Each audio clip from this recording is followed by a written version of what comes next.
新闻的头一条，震撼弹！美国的总统川普甲伊的太太梅兰妮亚确定患着新冠病毒。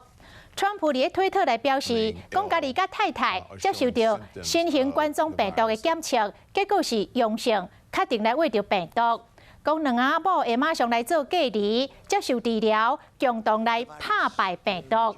因为美国的总统大选11月初3就要来举办，川普日前才甲民主党的拜登来进行着辩论大车拼，嘛互这场的选举添加变数。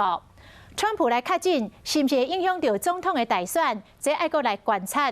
也毋过会当确定的是，随着川普患着新冠病毒，美国的股市道琼指数已经大落500点。